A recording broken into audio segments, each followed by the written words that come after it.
Welcome to another quick tips for ECE. Today we're heating things up and discussing fevers. Whenever I start feeling warm, I wonder, do I have a fever? Well, what can cause a fever? Let's take a minute to test our knowledge. Between the four options, infection, eating spicy foods, a long intense run, and trying a new medication, pause the video and decide. Which one would not cause a fever? If you chose spicy food, you are right. Fever tells you that a child's body is reacting to something. This could be viral, bacterial, a respiratory infection, a medication or vaccine reaction, or even from intense exercise. It is defined as a temperature of 100.4 Fahrenheit or greater. It is important not to add or subtract a degree based on the route it was taken. That's an out-of-date myth. What you see on the thermometer is the child's temperature. Oftentimes, people will call temperatures around 99.5 to 100.3 Fahrenheit a low grade fever. However, this is not truly a fever yet, and it might even be normal body temperature for some. Don't treat it as a sign of illness, and just keep an eye on how the child is feeling or behaving. Everyone's body reacts differently, so the number on the thermometer does not necessarily indicate how sick the child is. And a higher number doesn't necessarily mean that the illness is more serious.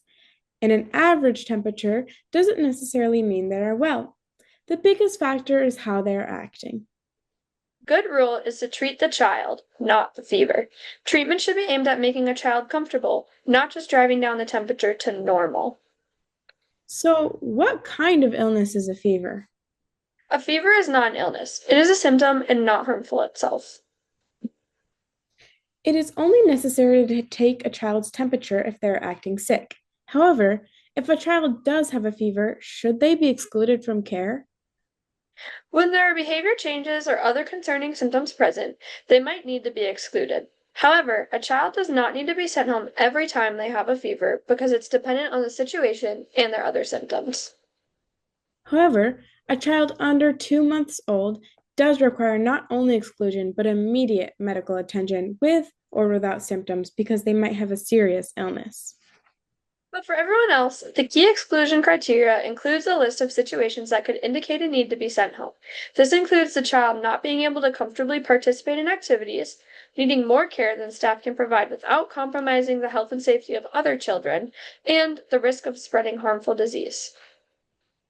All in all, 100.4 Fahrenheit is the number that defines a fever, but the number on the thermometer doesn't necessarily tell us the whole story.